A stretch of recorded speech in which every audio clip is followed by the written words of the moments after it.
And we're back. I'm Robert Evans, and this is Behind the Bastards, the show where we tell you everything you don't know about the very worst people in all of history. And today, this is the second part of a two-part episode on the Nazis and Hollywood. My guest today is Daniel Van Kirk, and we are both... A fan suggested Tapatio Doritos to us. Man. They're amazing. We're eating them right now. Really, really good. Yeah. I did not want this in my life, and now I'm never going to be able to get rid of it. I'm going to take these to parties. Oh, they're amazing. I'm going to tell people to have parties so that I can take them to them. Like, I want to get through the rest of this episode as quickly as possible so I can binge eat the rest of these delicious Tapatio Doritos. My mouth is wanting more and on fire. Again, we have not received a cent from the Doritos company. This is all still just free enthusiasm over their products. So, Daniel, you should probably plug your stuff for the four listeners who aren't going to listen to part one and are going to jump into part two and say, like, fuck part one. So that is an approach. I want to let everybody know that they can listen to me on the Dumb People Town podcast, which is a show that I host and the Sklar brothers do as well. And then I have another podcast called Pen Pals, and that is Rory Scovel and myself reading people's letters. You send us anything you want. We write you back audibly. We say it's your podcast. We just talk about it. And then I have a show called Hindsight where I have creators, comedians, producers, directors, writers. They bring through photos from any chapter of their life, and we just talk about the context of their life when each photo was taken.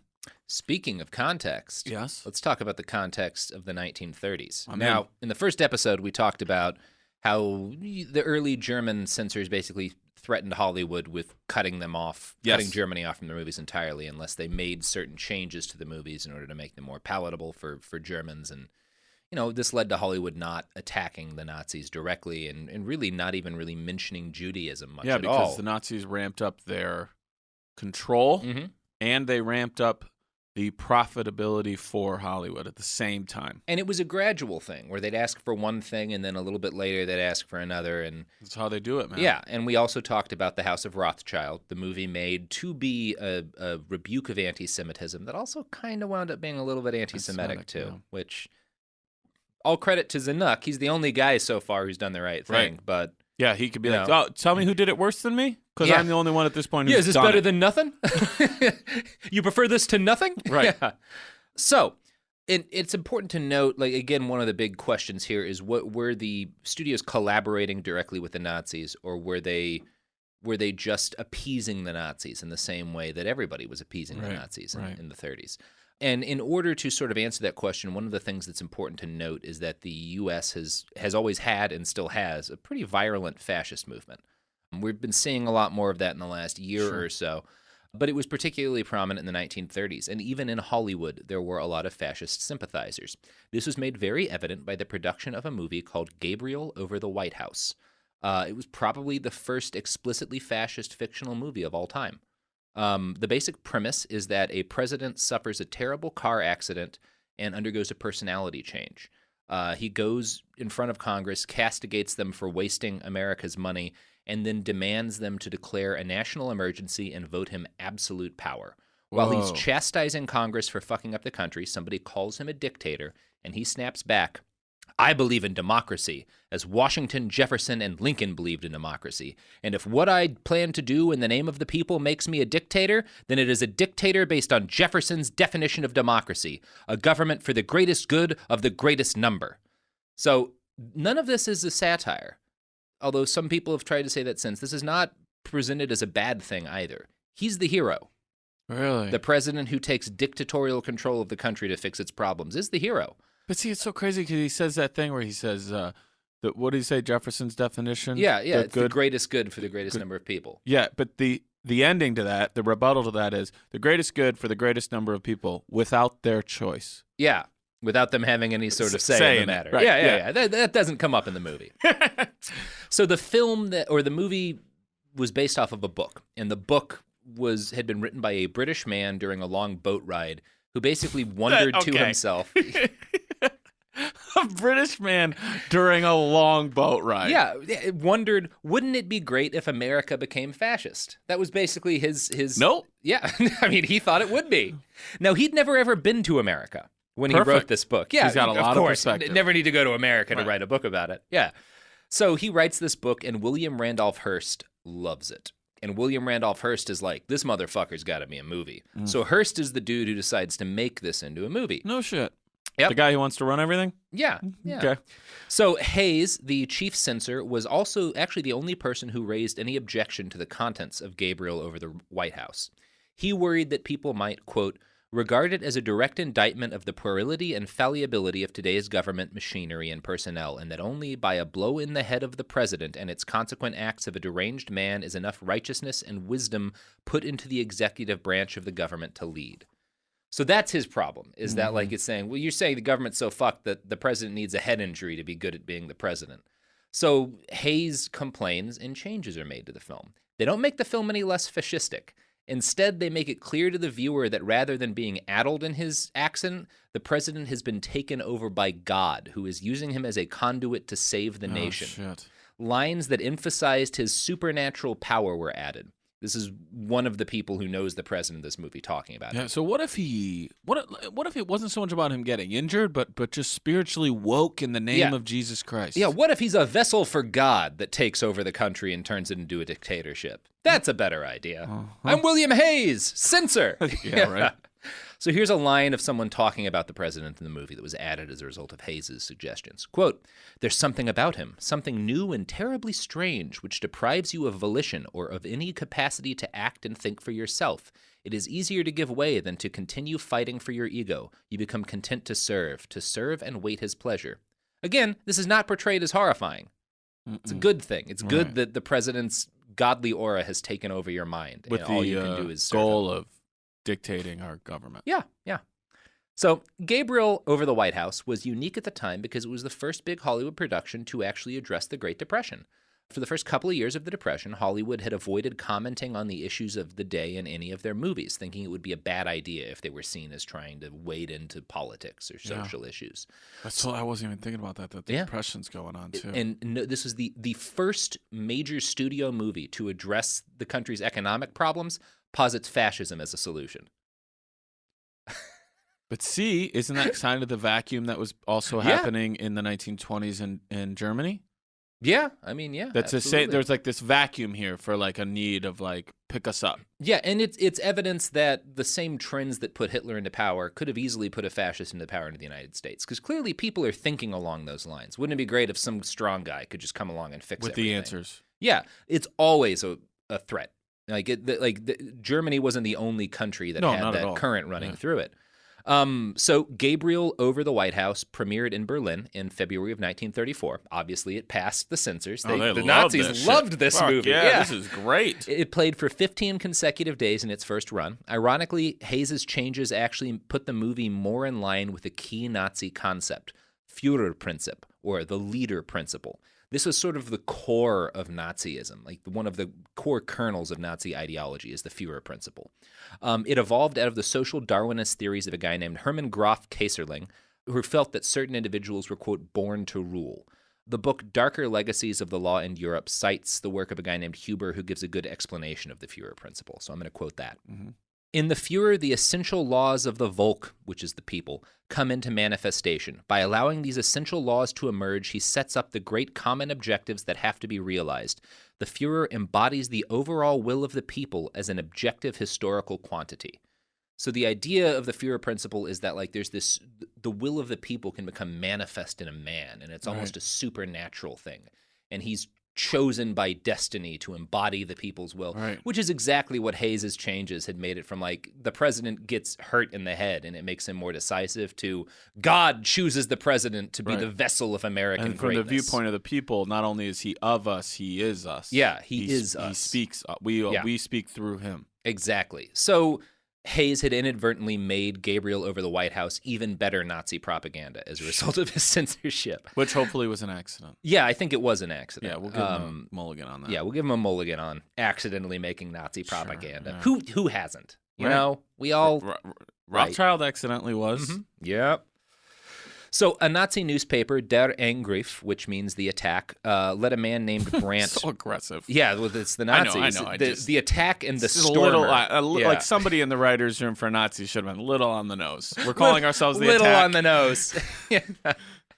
They love that shit. So a Nazi reviewer reviewed Gabriel Over the White House and concluded that the movie was proof that the Führer principle was deeply embedded in the human soul, that German fascism was emblematic of a greater human truth, because even America's democratic traditions hadn't been able to destroy this. Mm-hmm. So, like, the Nazis watch this movie and they're like, oh, the Americans are fascists like It's us. validated. They just haven't overthrown their decadent government. But they feel it too. But they feel it too. That's a thing that's in all of us, no matter where you are. Even Yeah. if you try to do the opposite, you're going to end up being like, well, you know what feels right, though? No, fascism. Yeah. Which, Führer. fuck it, maybe they're right. 'Cause Wow, God. Yeah. So here's a quote from that German movie reviewer. At first, the smiling, somewhat complacent parliamentary politician, then the completely transformed figure of a man possessed by a holy fanaticism, one who sees himself as above all party authority, as leader, and as patron of the interests of his entire people and all of humanity. So again, they see this as clearly like, oh, this is just like America being like, what if we had our own Hitler? Right. They love it.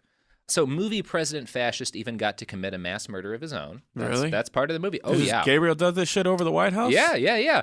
But because it's the 30s, the people he massacres are gangsters. They deserve it. Organized criminals. Yeah, well, he describes these people as... It's like the Running Man.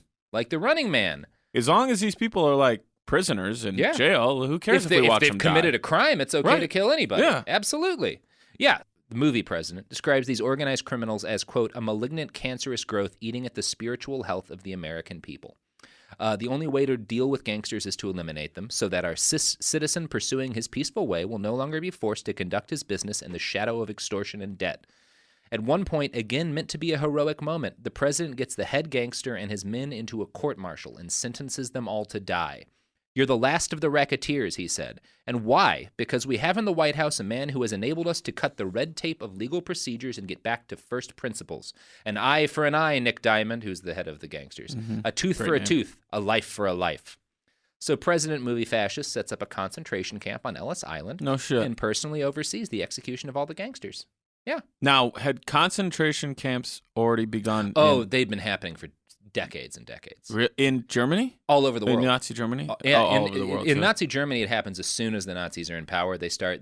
First, they have what are called like open-air concentration camps. Yeah. But they're building camps this whole period of time. But also concentration camps had started...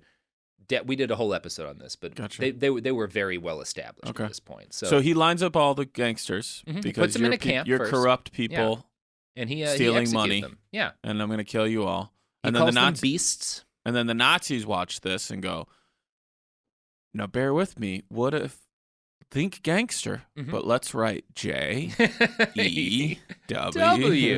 Yeah, exactly.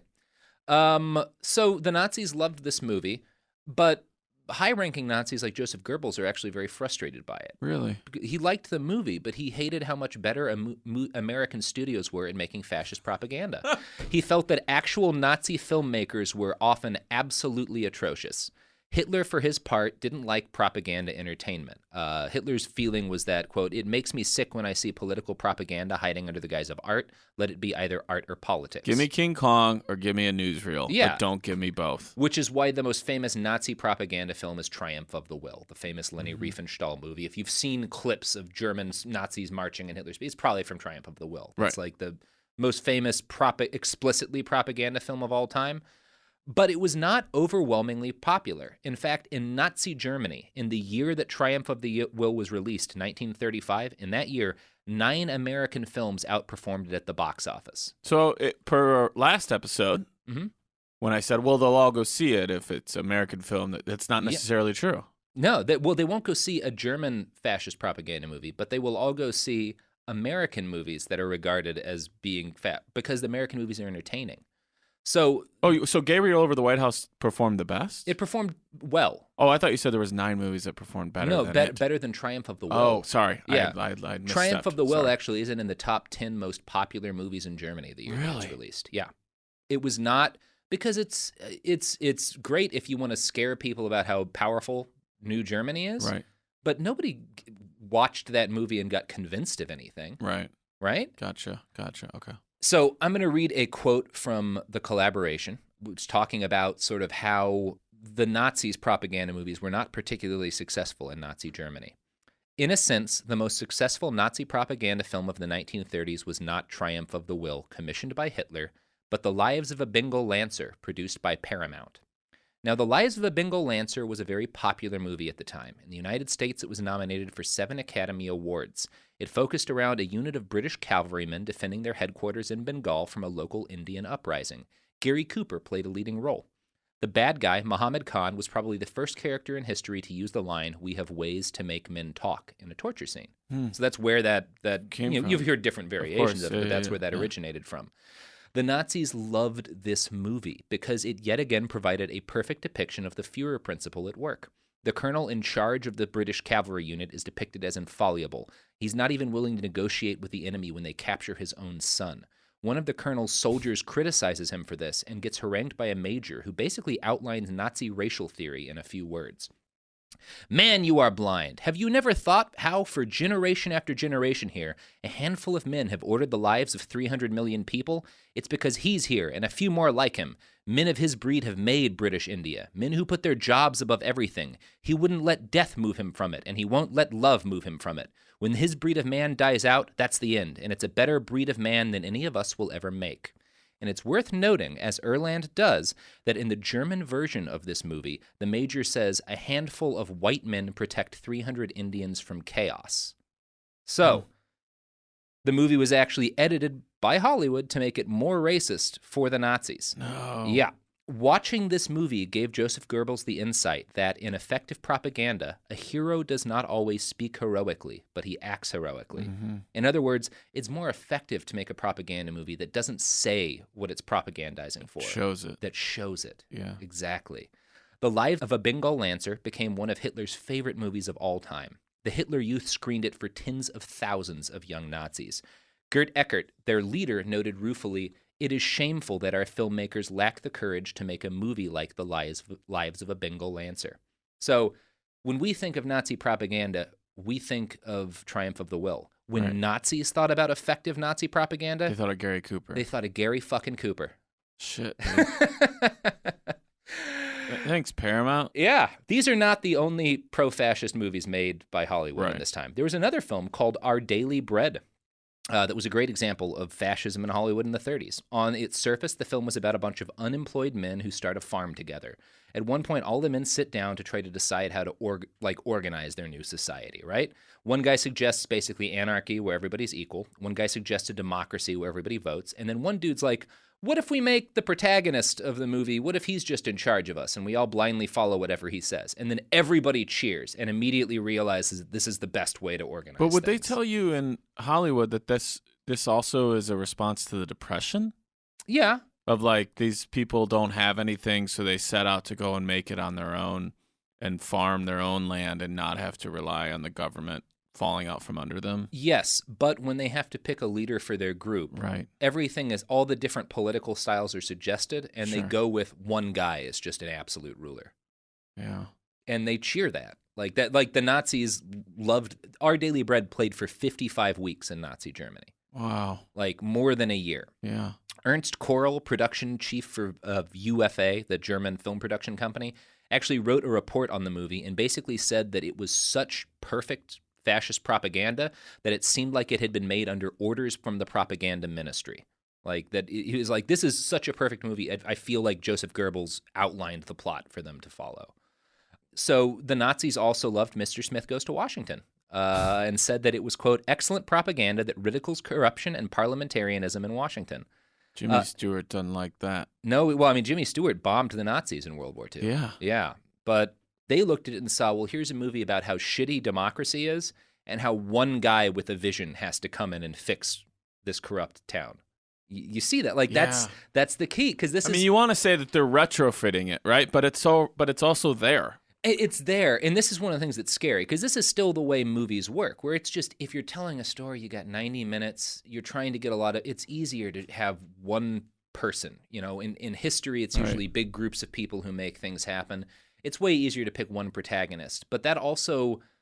These stories that are easy to follow also kind of reinforce these attitudes that, like... Get behind one man. Get behind one man. And so... A lot of it is not that there's even direct collaboration going on. It's just that the way movies work as entertainment really wound up reinforcing Nazi beliefs about how the universe works. Is The Matrix a fascist film? Kind of, right? A little bit. I mean, if you want to view it that way. You could. If The Matrix had come out in 1936, I think the Germans would have loved it. And also would have seen Mr. Smith as a Jewish stand. Yeah, it would have been very racist. But yeah, the one. The one. We need him. Yeah. He is the savior. Yeah. Yeah. I mean, it's you think too much about it and you start to get kind of hopeless about the nature of storytelling, because there is an aspect of it where it's like, well, how do you tell a story without reinforcing these things? But also, that's what I'm saying. On some level, there has to be some retrofitting. Exactly. But then that's why you get into the book, the collaboration, where you're like, how much was retrofitting and how much was placating? And we do know that lines were added, and and we know that Joseph Goebbels was very frustrated by all this because he loved Hollywood movies, but he could not get German filmmakers, Nazi filmmakers, to make anything that compared to what Hollywood was making. Right. He's lamented that German writers have seldom expressed National Socialist ideas in the relaxed, lively way that we see in the examples I have just given. He was talking about the movies we've just talked about. Our German writers have been able to find the form to depict nationalist and to some degree National Socialist ideas in film, but they have not yet mustered up the freedom to shape their work in the way I have described. Naturally, we will continue making films about our own history, but something new, entirely new, something like Our Daily Bread, would considerably expand our propagandistic abilities. So, like, what Goebbels is stating, that all of the movies that German filmmakers tried to make to embody this Führer principle were based on actual figures from history. Right. Like, they would pick a guy like Otto von Bismarck, and they would make a movie about him to try to, but that Americans seem to be the only people who had the ability to just imagine a fascist leader and make a movie about him. For whatever reason, the Germans could only go back to their history to make propaganda, and Americans possessed at the time the seemingly unique ability to realistically imagine a dictator. Which brings the question, do you have to have freedom in order to make truly excellent fascist propaganda? Because the Nazis couldn't. It's weird. So Hollywood studios sold, as I said, 65 movies to Germany in 1933. This would be their high watermark. The tide turned against them on March 2nd, 1934, when Hollywood had the unmitigated gall to produce Tarzan the Ape Man. The movie had actually been out for more than a year when the Nazis suddenly banned it. Article 15 had recently been changed, adding that films could be banned if they, quote, harmed National Socialist ethical or artistic sensibilities. The banning process for Tarzan had started when Dr. Ernst Seeger, the chief censor of Germany, had actually objected to the film for a reason I think will surprise everybody. So I'm going to read his objections to Tarzan the Ape Man. Long hair. No, it's not what you'd guess at all. It's nothing racist. Did that Tarzan even have long hair? I don't know. In that movie? I don't know. I feel like probably not. I'm a hack and a fraud, so I did not. You are not. I did not research that part. But here's Dr. Ernst Seeger expressing his issues with Tarzan the Ape Man. This film is one of those Africa pictures that would aim to awaken the thrill of sadistic instincts in the spectator by deliberately and subtly emphasizing the atrocities in the struggle between humans and animals, as well as that between animals of different kinds. Its immoral and bestializing effect is illuminated in the fact the audience laughs at the mortal danger of a nice little monkey who lets out atrocious death screams while clumsily running from a roaring panther, and furthermore titters with pleasure when a herd of elephants stampedes through a Negro village, and when an elephant hurls a pygmy through the air onto the ground where the unfortunate soul perishes, writhing in pitiable death convulsions and shrieks. The cruelty to animals that occurred in the making of this picture is a cultural disgrace which has been barred from taking place in the new Germany because of the animal protection law we have instituted. The film law should spare no means in preventing foreign pictures of this type from reaching the screen in Germany, for the producers of these pictures are breaking the fundamental precepts of humanity in their pure obsession with profit. Not what you'd have called, right? He cared about animals. And he cared about African people being shown. Well, I don't think that. Yeah, but wait, he cared about the African people. Yeah, he cared about. He hated a scene where a Negro, what he called a Negro village, was destroyed. Oh yeah, and where a pygmy was killed. He was horrified by all this. So this isn't that crazy that like so some of the weird. worst people in history also like were early on that tip of like be nice to animals. They were the first people to put through like really modern animal rights laws. It's hard for me sometimes to watch like a really old movie, even with the horses, where you're like they just don't give a shit. They don't care what happens. They didn't really care about people either because they got a lot of extras killed in those days. Yeah. So we're going to get into more about Tarzan the Ape Man and what the Nazis did with that, because the problems wrinkle out from here. So Seeger's not the only person with objections to this movie. He's just the only person with not racist objections to the movie. But first, it is time for some ads.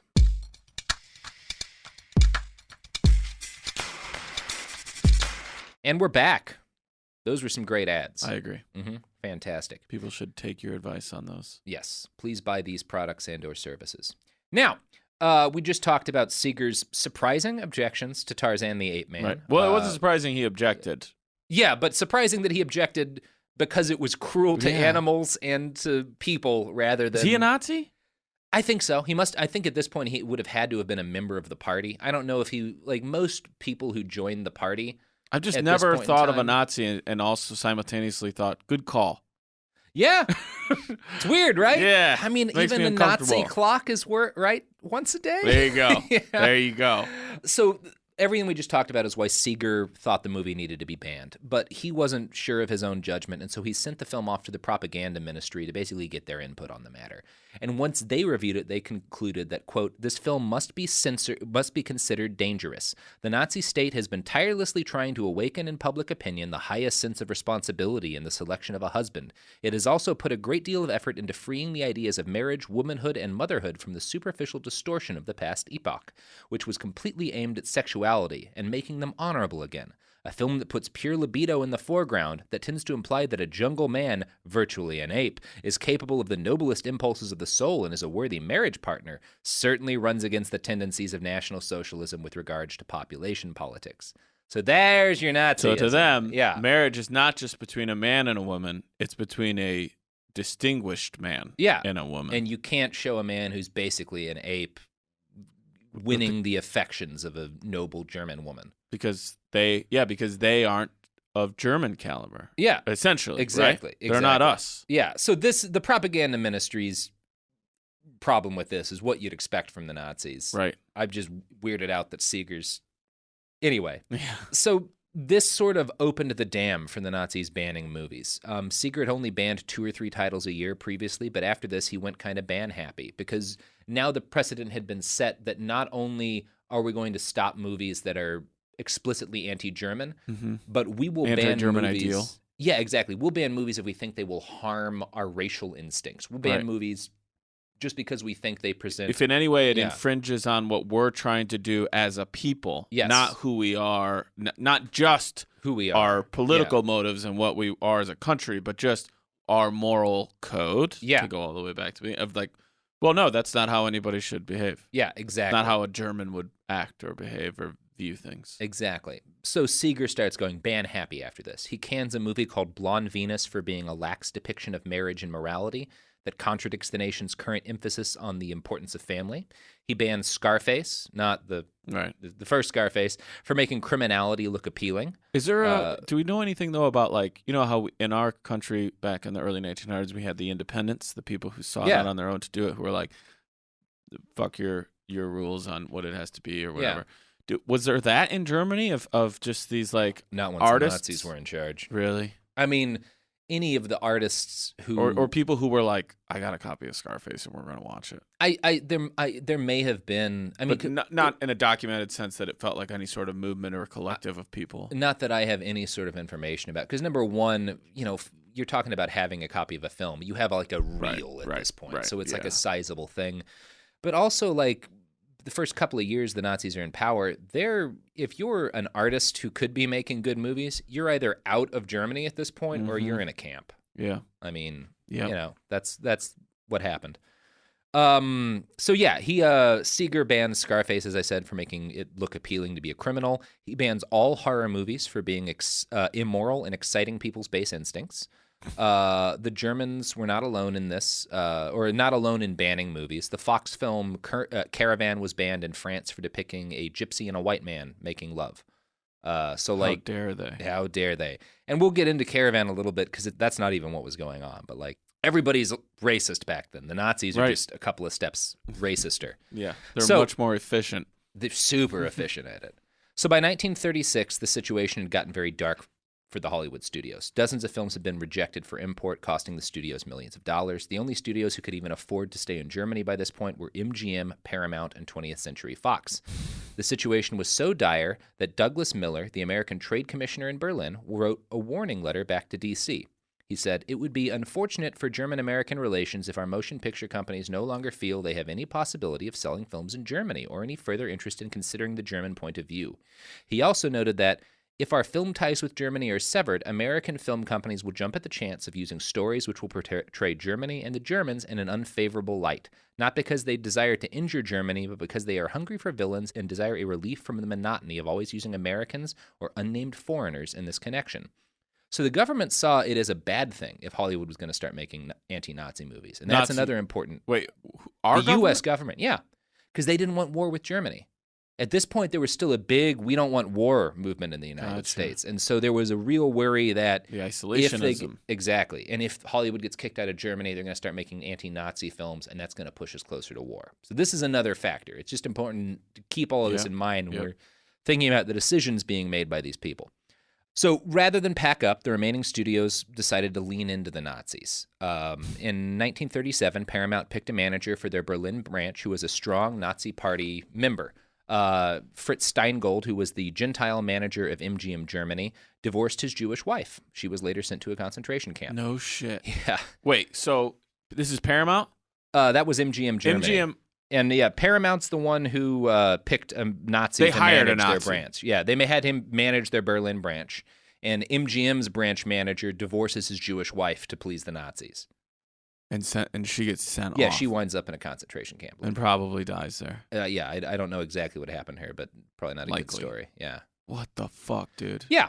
So and for what? Well, money. Yeah. So studios, it is important to note that studios also tricked the Nazis sometimes. But didn't a Jew run MGM? Yeah. And I don't mean that. That sounded worse than I meant it to say. A Jewish person ran MGM. Jewish people still ran back in Hollywood. And they hired a Nazi. Industry. Yeah, in Germany for their German branch. Because he would help them with the Nazis. Dude. Yeah, it's messed up.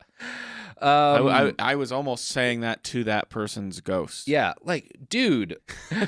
So there were also, it's important to note, there were some ways in which Hollywood kind of stuck their fingers at the Nazis. Like the Nazis were hesitant to accept any movies, and increasingly in the late 30s just stopped accepting movies with Jewish actors in them. Yeah, but still, so they would lie about, they would just change the name on the credits, so that like the Nazis wouldn't notice that they'd snuck Jewish people into their movies. So there's a little bit of that going on. It's not all one-sided. Okay, yeah, but you also hired a guy and said like, divorce your wife. Yeah, I don't know how good you feel about this marriage vis-a-vis your job. Yeah, but we'd like to make some more money. Yeah. So you could send her off wherever you want. Oh no, I got the spot. Yeah. I know where to go. Yeah. I know where she should go. Yeah, that's horrible. Oh, it's terrible. So for a while, 37 profits came back up. The film industry recovered. There was more money coming in. Yeah, but no shit. You're hiring Nazis. Yeah, you're hiring Nazis. It worked out for a little while, but then on November 9th and 10th, 1938, Kristallnacht happened. This was followed by a corresponding surge in official German anti-Semitism. Wait, what happened? Kristallnacht. I don't know what that is. The Night of Broken Glass. I'm sorry. It was basically a night where sort of the Nazis, it was the first big, massive public all across Germany, like pogrom against the Jews, where synagogues were burnt, Jewish businesses were like, it's called the Night of Broken Glass because so many Jewish businesses had their windows shattered that it was just glass everywhere. They did like an at-home blitzkrieg. Yeah, exactly, on the German Jewish people, and a lot of people were murdered during Kristallnacht. It's one of those marks where things became very clearly bad. In not knowing about that. So after this happens, there's a surge in official anti-Semitism. 2 weeks after Kristallnacht, Der Angriff, that Nazi newspaper, prints an article which is titled "1/3 of Hollywood Stars Are Jews," and it listed like dozens and dozens of Jewish film industry people. One day after that... Is it the attack listed that? Yeah. Okay. And one day after the attack lists that, the German propaganda ministry publishes a blacklist with the names of 60 Hollywood stars on it. They announce that if anyone on the list is in any American film, that film will not be allowed to enter Germany. Not everyone on the list was Jewish. Ernest Hemingway made it on there. So did Bing Crosby. So this is the list you want to be on. So good for Bing Crosby and Ernest Hemingway. Yeah. Yeah. I mean, I thought he was just on the list of beating the shit out of his kids. Mm-hmm. He beat the shit out of his kids, and the Nazis didn't like him. Okay. So well, win some, lose some, I guess. You win some, you lose some. Was he Old Blue Eyes, or is that someone else? No, that is Mr. That's Frank Sinatra. You're right. What did they call Bing Crosby? Please stop, Dad. White Christmas is a fun film for the whole family. Yeah. Ooh, don't pay too much attention to the fact that none of the black actors have speaking roles. There you go. And pay attention to the... You watch that movie again as an adult and you notice some troubling things. No, and that sucks too because like there's a lot of the movie that's yeah, wonderful. Great, really fun musical scenes. I know. Yeah. But man, those train scenes where it's like, oh, Mm-hmm. oh, right, Jim Crow is still a thing. Right. Yeah. Okay. So we're hearing that Bing Crosby's nickname was Old Groner, which I don't approve of. The Old Groner. Well, right or wrong, I'm in. Here's the bottom line on Bing Crosby. Everyone needs to go watch Will Ferrell and John C. Reilly's recreation of the David Bowie Bing Crosby Christmas special. It is perfect. I've never even heard of this. Well, you've seen the David Bowie Bing Crosby Christmas special. Is that a real thing? Yes, man. What was happening in Hollywood at that point? The conceit is that Bing Crosby is in London visiting his cousin or something like that, and there's a knock at the door, and it's David Bowie. And he says, "Oh, you must be the cousin from overseas." He was like, "Well, right or wrong, I'm it." And then he comes into his house, and then they sing Drummer Boy together, which I'm sure you've either heard or seen. Oh, I have heard that. It's from a Christmas special. So shot for shot, moment for moment, Will Ferrell and John C. Reilly recreated that Christmas special. What a weird thing to have happened in history. Beautiful. Okay. Yeah. This is a lot of information for me to take in right now. I'm going to have to pack that one away for later. Yeah, do that episode. So we can finish this. So the Nazis put together this blacklist of, if any actor on this list is in a movie, it cannot come into Germany. And they didn't say they were just Jews. They were just people we don't like. These are people we don't like. Okay. I think a lot of them are Jews, but they're obviously with Ernest Hemingway's on there because he went to the Spanish-American War and was a big, not fan of fascists or himself, but, Right. Now, another weird factor that complicates events was the fact that companies doing business in Germany couldn't take cash they made out of Germany. Paramount and 20th Century Fox just invested the money they made in Germany in local cameramen and film stock and would record Nazi rallies and stuff and then would sell that footage to the rest of the world, and that's how they made a profit. Just kind of laundered it.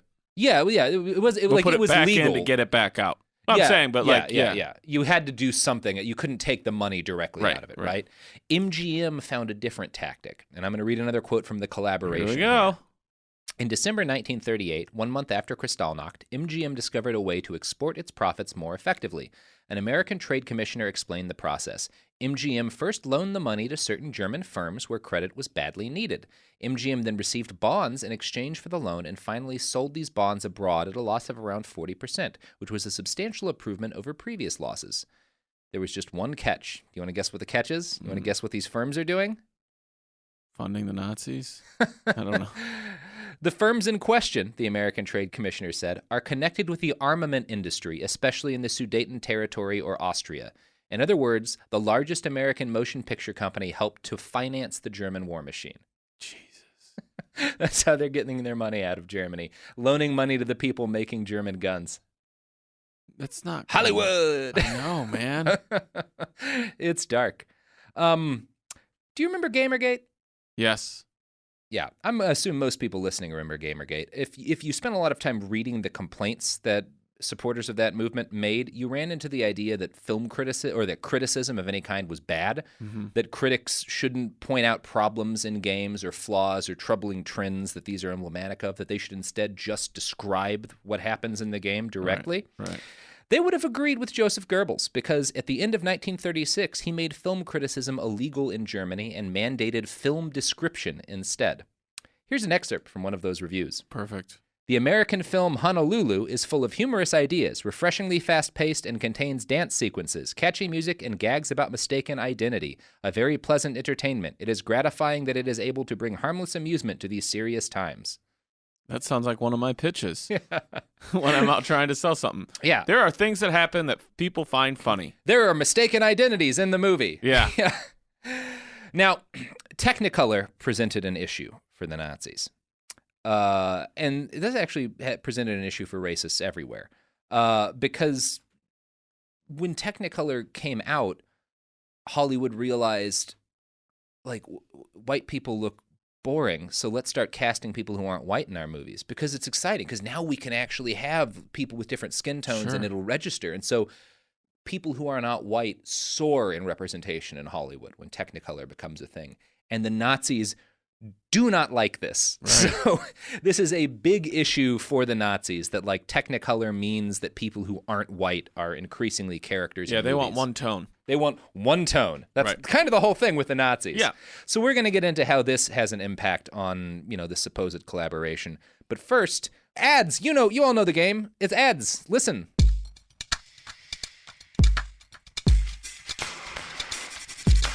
And we're back, and we're talking about Technicolor and the rash of non-white characters it brought to Hollywood, which was great for actors and movies and art as a concept in human history. Not welcomed by Nazis. Not welcomed by Nazis. They were not a big fan of this. A good example is the movie Ramona. In this movie, an Indian chief named Alessandro rescues a white woman stuck in a tree. They fall in love, but it's quickly revealed that Ramona's mom isn't her real mom and that her actual mom was an Indian squaw. So it wasn't actually race mixing. She was part Indian the whole time. But even this was too much for the Nazis. The idea. Yeah. Well, they they're not white people. Yeah, exactly. Right. And they're in a movie. That's not great. Which were they, though? Was this one of those deals where Hollywood I'm sure it was, right? Yeah, It's fucking 30 years later, John Wayne would play Genghis Khan. So. Now, thanks to the German love of Karl May, particularly Hitler's love of Karl May, Ramona was allowed to play. Karl May was a German... He wrote books about the Wild West. It was Hitler's favorite thing in the world. We have a whole episode about it. But so this movie was allowed to play because the Nazis kind of had a thing about Native Americans. But a movie they banned was The Gypsy Princess, which portrayed the love of a white man for a gypsy woman. It was an explicitly anti-racist and pro-mixed marriage movie, which is pretty ballsy for the mid-30s. Yeah. But of course, the Nazi... Well, actually, weirdly enough, this movie did make it into Germany and passed the censors at least for a while. Like, they caught it after it had already been released. Erlon thinks that this got through because the censors were basically... They had hit a point in censorship in Germany where they were just looking at the casts and scanning for mentions of the Nazi Party. And if the cast was okay and there was no mention of the Nazi Party, a lot of stuff slipped through. Really? So that is important. Some movies, because like this movie that's pro-mixed marriage, runs in Nazi Germany for a little while. So it's not a one-sided picture, although I don't think the people who made The Gypsy Princess, number one, that's a pretty racist title today. You have to think of things in their timeline. Sure. Someone in the mid-30s making a movie that says mixed marriage is good, that's brave at the time, yeah. But I don't think they were explicitly trying to change opinions in Nazi Germany. They were trying to change opinions in America, and it just so happened that the movie slipped through. A few movies did get into Germany that included racial things that the Nazis were against, and there were even some moments in various movies where veiled critiques of Nazi policies made it past the censors. This stuff, however, had a negligible impact on the German populace because it was easy to ignore. This would not have been the case with the proposed movie based off of Sinclair Lewis's book, It Can't Happen Here, which you've definitely seen some quotes and selections from It Can't Happen Here spread on Twitter recently as a result of certain things in modern American politics. It's a very famous book, and it's worth noting that Sinclair's wife was a woman named Dorothy Thompson. She is the female journalist who I end our episode on the non-Nazi bastards behind Hitler with one of her quotes. She'd actually interviewed Hitler back in Berlin before he reached total power and had written very brutal things about him. Now, in fairness, she considered his political career doomed to failure. She never thought he was going to become dictator. Right. But once he did, she dedicated herself to tearing him apart in the international press. She was kicked out of Germany in 1934 and became one of Hitler's most strident pre-war critics. The collaboration quotes one line in particular from her pre-dictator interview with Hitler, and I think it's worth reading out here. So this is Dorothy Thompson talking about Hitler. If you want to gauge the strength of the Hitler movement, imagine that in America, an orator with the tongue of the late Mr. Bryan, Williams Jennings Bryan, and the histrionic power of Amy McPherson, who I don't know who that is, combined with the publicity gifts of Edward Bernays and Ivy Lee, should manage to unite all the farmers with all the white-collar unemployed, all the people with salaries under $3,000 a year who have lost their savings in bank collapses in the stock market and are being pressed for payments on the icebox and the radio, the louder evangelical preachers, the American Legion, the DAR, the Ku Klux Klan, the WCTU, Matthew Walsh, Senator Bora, and Henry Ford. Imagine that, and you will have some idea of what the Hitler movement in Germany means. So this is the kind of writer that Dorothy Thompson is, and she becomes quite famous as an anti-Hitler activist. This drives her husband, Sinclair Lewis, crazy, and he writes It Can't Happen Here so that he can be seen as a more prominent anti-Hitler voice than his wife. I mean, that's one version of iron sharpening iron, I guess. I mean, yeah, we got a good piece of anti-fascist literature out of it, so that's useful, but it's like... Done in the vein of, I'll show this broad. Yeah, the most misogynistic piece of anti-Nazi propaganda ever conceived. What inspired you to write this? Fuck the fact my that wife. I can't allow a woman to be perceived as better than me? Yeah, my wife's too famous. Yeah. I'm Sinclair Lewis. Yeah, so he wrote It Can't Happen Here, and it sold very well, but that was still just a couple of 100,000 copies. So when Hollywood starts talking about maybe adapting it to a film, he gets excited because this means his book's going to be shared to a way wider audience. Right. Like millions of people might get these ideas, and he does seem to genuinely want to try to warn Americans about the danger of fascism. Now, the movie got a script that a lot of people think was a fantastic script. Lewis didn't write it. Somebody else adapted it. But it's apparently got a very good script. And it includes lines like this from the main character, a guy named Doremus, who is a journalist who initially falls for the American fascist candidate and then later winds up fighting against him. Quote, "All us lazy-minded Doremises are responsible. I used to think that wars and depressions were brought on by diplomats and bankers. They were brought on by us liberals because we did nothing to stop them." So it's like there's some fucking potent shit that's the whole thing, in this right? screenplay, right? The only thing worse than evil is the people who stand by and let it happen. Exactly. So this is set to be a pretty great anti-Nazi movie, pretty bold movie, but it worries some people. One of those people is a guy named William Finschreiber, who is the chair of the film committee for the Central Conference of American Rabbis. He writes to Mayer of MGM about why they shouldn't go through with producing this movie. Quote, "I have considered the problem at great length, and I am of the opinion that a film version of that story, howsoever interpreted and directed, will have anything but a beneficial effect upon the Jewish problem. More and more I am convinced that during these highly critical days for the Jewish people, here and elsewhere, we ought not to thrust the Jew and his problems too much into the limelight. I am quite sure that any interpretation of the story made by your film will be forceful and certainly not seemingly detrimental to the Jewish cause, but there are times when to say nothing is better than to say something favorable." So this is not an ill-considered thing. This guy is thinking about it, and you can't. You got to think about like what happened with that the Rothschild movie, right? Like this is what this guy's worried about, and it's a legitimate worry. Yeah, I happen to think it would have been better for history if the movie had been made. I would agree, but it was not. It was canceled on February 13th, 1936. The day before Valentine's Day. The day before Valentine's Day. Yeah, man, real bummer. Man. That's no love. Mm-hmm. Sinclair Lewis was not happy about this. He said, "How the hell am I supposed to beat this woman?" That's his quote. "You guys are really fucking my marriage here." No, I'm even angrier at my wife. No, he actually said something poignant and profound given what we've been talking about today. "The world today is full of fascist propaganda," which it definitely was. Sure. We've covered that this episode. Yep. "The Germans are making one pro-fascist film after another designed to show that fascism is superior to liberal democracy. But Mr. Hayes actually says that a film cannot be made showing the horrors of fascism and extolling the advantages of liberal democracy because Hitler and Mussolini might ban other Hollywood films from their countries if we were so rash." Yep. "Democracy is certainly on the defensive when two European dictators, without opening their mouths or knowing anything about the issue, can shut down an American film. I wrote It Can't Happen Here, but I begin to think it certainly does." Wow. Or it certainly can. Yeah. So, good quote. Yeah. Good quote. He's saying it can be influenced here. Yeah. Hitler's not even saying cancel this movie. We just know that it'll fuck things up, so we're canceling it because we're scared. Mm-mm. Which, again, the people who attack Ben Irwan for saying this is a collaboration will say, well, the Nazis didn't even say anything about a movie like this.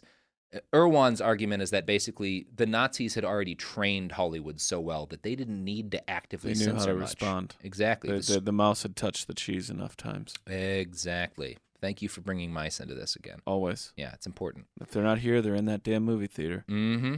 Because the Nazis let them loose. Right. Mm-hmm. It always ties back to Nazis. So, now, the late 1930s in general seemed to show a real shift in how Hollywood censorship occurred. Rather than having Gissling, who is the German censor who's in Los Angeles, rather than having him review movies and suggest changes, studio executives started cutting films as they made them simply because they knew what the Germans wouldn't accept. And we want that money. Mm-hmm. Damn right you want that money. So we can then fund their war machine and then get our money back at a 40% loss, which is still pretty good. Still pretty good. Don't want to think too much about what the money's buying. That's the Russians' problems. Hey, is that your new wife? Oh, boy. Yeah, so a Warner Brothers movie about the Dreyfus Affair. Have you ever heard of the Dreyfus Affair? Is that Mr. Holland's Opus? No, it's one of the most famous moments in the history of anti-Semitism. I think Alfred was his first name. Dreyfus was definitely his last name. He was a Jewish French military officer before World War I. Okay. Who was accused of selling military secrets, I think, to the Germans. And he was likely innocent, but there was a big show trial about it. It's a big, because like anti-Semitism, French anti-Semitism played a huge role in it. And it was a very famous thing at this point in history because it was not all that distant. It was anyone on the street probably would have known the broad details. Of what the Dreyfus and the amount of Affair time was. that news stories would stay in our conscious back then. So Warner Brothers makes a movie about the Dreyfus Affair, which is, again, one of the most important moments in the history of anti-Semitism. The movie does not contain the word Jew or any references to Judaism. Really? Not once. Yeah. They cut them all out. Warner executives cut those out before they even showed it to the Germans because they knew. Yeah. They knew that wouldn't be okay. The Nazis were very aware of how effective they had been, and being Nazis, they pushed for even more control over Hollywood. You give them an inch. That's what Nazis do. On April 1st, 1937, April Fools! Yep. But not actually, because Gissling just warned 60 people involved in a movie called The Road Back, which was a sequel to All Quiet on the Western Front, that if they were in that movie, if the movie got made, Germany would ban any future movies any member of the cast worked on in the future. Like, everyone in that cast would be blackballed from being in a movie. They'd be on the Bing Crosby, Ernest Hemingway list. Exactly. So the studio made 21 cuts to The Road Back in a desperate attempt to please Gissling and the Germans. Fuck. Rather than the movie had originally criticized German militarism, and they changed the film to just criticize all militarism anywhere in the world. Yeah. It's like, it's not happening Which I don't in one even think country would make more the than anywhere. Germans happy anyway. No, and it did not. Gissling banned Universal from working in Germany, and they had to pull out of the country, even after they made 21 cuts to the film. Right. Yeah.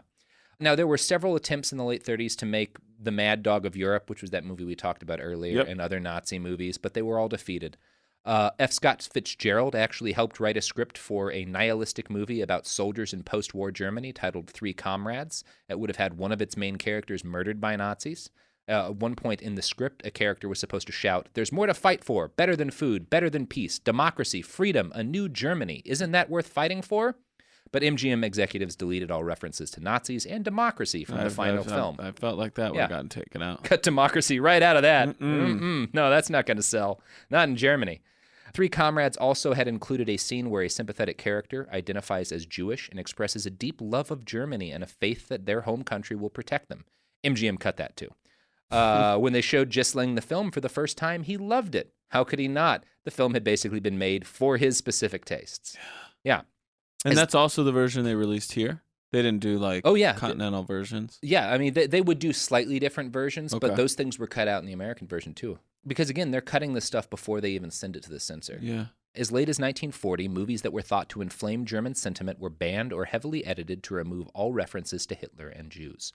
The first movie that might be described as anti-Nazi wasn't released until May 1939. It was called Confessions of a Nazi Spy, and it was about an actual Nazi spying ring that had been busted in the east coast of the United States not that long before. Who did it? Huh? Nazis. No. I mean, who released it? Do we know? Oh, geez. I don't think it was made by one of the studios. Yeah, I would guess not. That was involved in Germany at the time. It just got made. But it wasn't even a big deal because number one, it was talking about an actual historic thing that had happened, and number two, it still pulled all of its punches. They removed any sort of references to Jewish people or Nazi hatred of Jewish people. Like, none of that made it into the final cut. And in fact, from what we can tell, the Nazis actually kind of liked this movie. Joseph Goebbels, in particular, was thrilled to see an actor playing him in the film. The Goebbels in the movie, Confessions of a Nazi Spy, said this: "There is to be a slight change in our methods. From now on, National Socialism in the United States must dress itself in the American flag. It must appear to be a defense of Americanism. But at the same time, our aim must always be to discredit conditions there in the United States and in this way make life in Germany admired and wished for. In the ensuing chaos, we will be able to take control." So that's Joseph Goebbels in the movie. He only had 2 minutes on screen in this film, but he loved it. Yeah. Goebbels, the actual Goebbels, wrote in his diary, "I myself play a main role, and not even a particularly unpleasant one. But I do not consider the film dangerous otherwise. It arouses fear in our enemies rather than anger and hate." So the one movie pre-World War II that could almost be considered anti-Nazi, the Nazis think makes them look cool. Yeah. That's right. We will spy on your ass. Yeah, you're damn right we will. Yeah. So as friendly as Hollywood seemed in 1939 to the Nazis, there was at least one major anti-Nazi production underway, The Great Dictator. Charlie Chaplin had started production in 1938. Now, Hitler knew about some of this, and he knew that there were continuing attempts to make anti-Nazi pictures. He could kind of see the winds changing. So on January 30th, 1939, he gave an infamous speech. One quote from it is very well known to students of the Holocaust, as it's often seen as some of the first evidence that Hitler was planning genocide. He said, quote, "If international finance Jewry inside or outside Europe should succeed in plunging the nations once more into a world war, the result will not be the Bolshevization of the earth and thereby the victory of Jewry, but the annihilation of the Jewish race in Europe." What I didn't realize until I read Erland's book is that later in the same speech, Hitler also said this, "And the announcement of American film companies of their intention to produce anti-Nazi, i.e. anti-German films, will only lead our German producers creating anti-Semitic films in the future." Which, they did. Yeah. Yeah. So MGM was the first of the big studios to actually make a straight-up anti-Nazi film. It was called The Moral Storm, and it was... Which is great, but they also had the guy whose wife got sent off to... Yeah. No, concentration camp. They sure did. And The Mortal Storm was released in mid-1940. So that's the first actual anti-Nazi film that's made. Yeah. MGM was banned in Germany in August 1940. Paramount followed 1 month later on September 12th, 1940. And that is when this collaboration officially ends, in September of 1940. Wow. So up until that point, Hollywood is doing their damnedest to work with the Nazis. Now, as I stated at the top of this podcast, the anti-Nazi films, newsreels, and cartoons from World War II are still famous today, but the truth is that, collaboration or not, the American film industry did not turn on the Nazis until the war they brought to Europe cratered box office receipts. The start of World War II reduced foreign revenue by half for Hollywood, and in the end, that's what it took to make Hollywood sour on the Nazis. Well, yeah, not Germany might be gone. Yeah. Right? Yeah. Nobody's there is watching movies. But also they control Europe now. Right. So none of our movies are allowed in. We're not selling to France, so whatever. Right. Yeah. Plus, we're fighting a war, so the people in our own country want to see movies where we're anti-Nazi. Well, we weren't fighting Germany at this point. As we get into it into the early 40s. Yeah. December 7th, was it 41? Yeah, December 7th, 1941. But it is important to note that, Germans, or, that Hollywood, all the stuff they're famous for, the anti-fascist stuff they're famous for, happened after there was no chance of making another dime in Germany. Right. With the exception of one Charles motherfucking Chaplin. So Charlie was not a fan of the Nazis. Good. And the Nazis hated Charlie Chaplin because they were sure he was Jewish, even though he absolutely was not. One Nazi paper called... man. I'm just telling you, the guy feels Jewish, man. He feels it. Look at him. Come on. He looks just like Hitler. He's got to be Jewish. I'm not watching his stuff. One Nazi paper called him, quote, "a disgusting Jewish acrobat," which... Acrobat? Fuck off. Okay. Yeah. Now, Chaplin had visited Berlin last in 1931 as part of a publicity tour for his movie City Lights, and the Nazi press had basically gone to war with him. They'd branded him as a quote, "anti-German warmonger and also an American film Jew." Hyphen. Really? Hyphen, yeah, American film Jew, yeah. Okay. Video of Chaplin in Berlin was also used in that. He's like American film Jew. He's an American film Jew. I don't care. They might say he's not keeping kosher, but I'm telling you, American film Jew. Video of Chaplin in Berlin during this visit was also used in that propaganda flick, The Eternal Jew, which we talked about earlier. The narrator in that scene says, "It cannot be denied that one part of the German people enthusiastically applaud the foreign Jews who come to Germany, the deadly foes of their race," during a shot of a crowd cheering Chaplin, which again, Charlie Chaplin was not Jewish. They never got that through their heads. No. Not once. They didn't care. Yeah.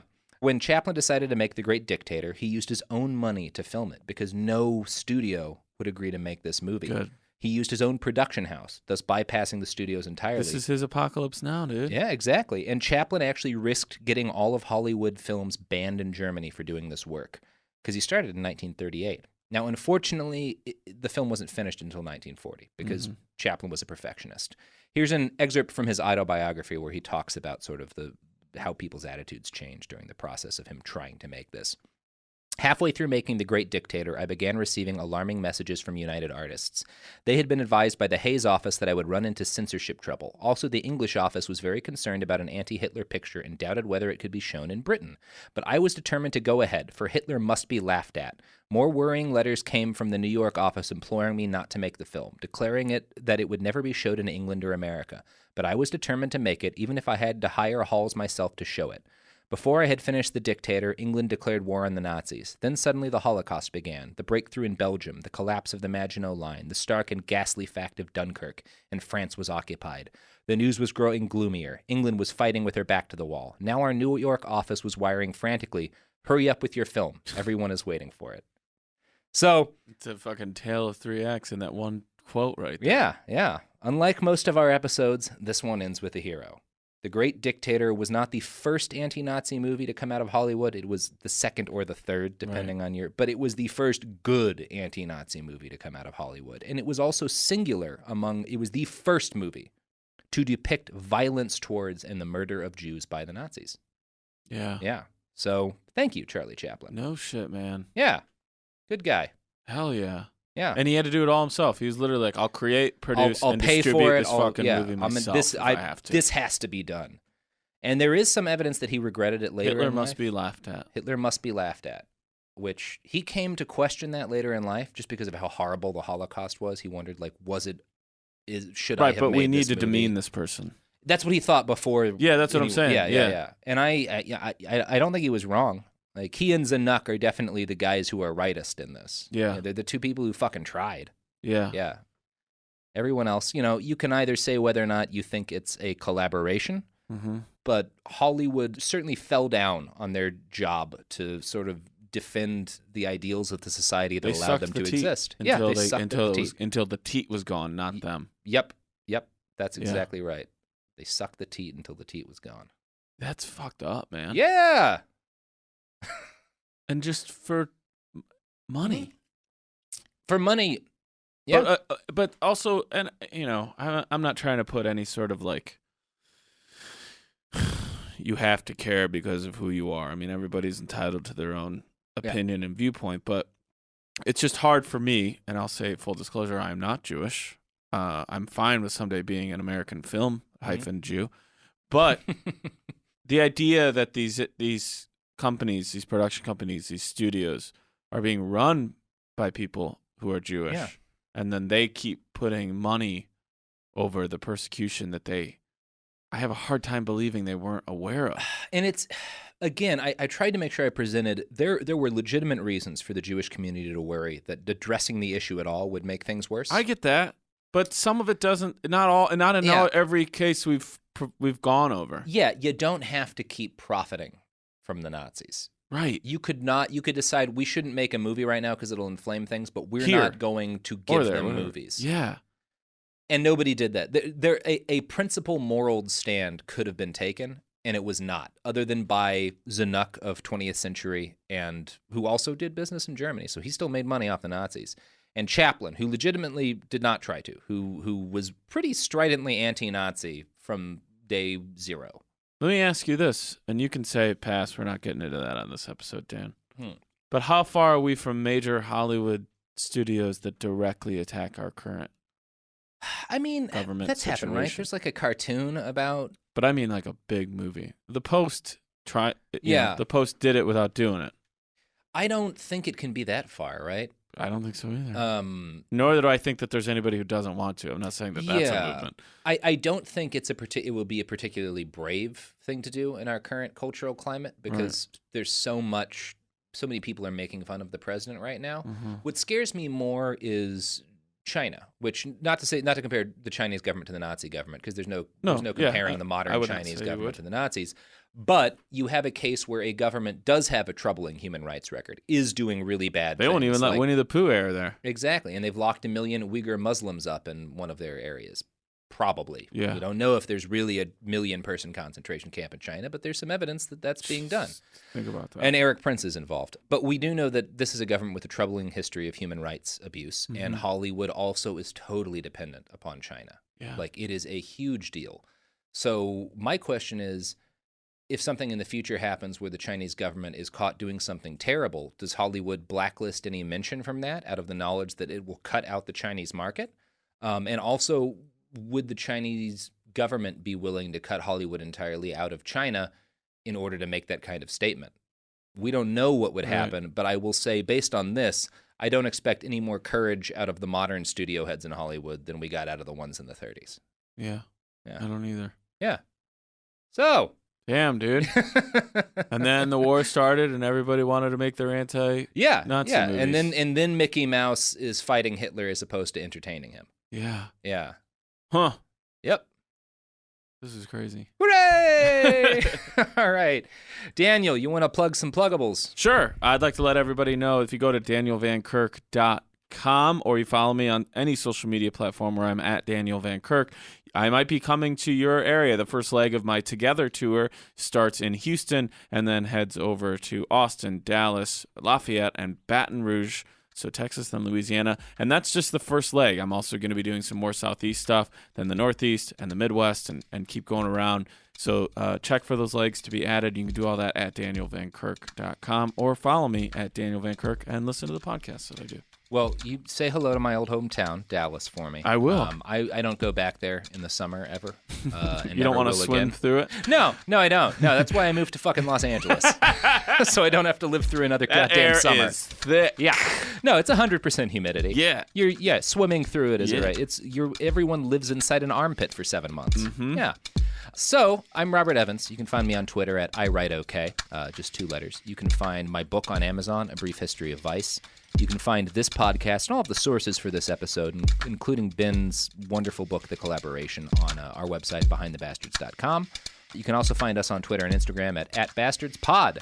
So, like, and subscribe, and rate, and more than anything, just buy a bunch of T-shirts. Buy a bunch of T-shirts from tpublic.com/BehindTheBastards. I love about 40% of you.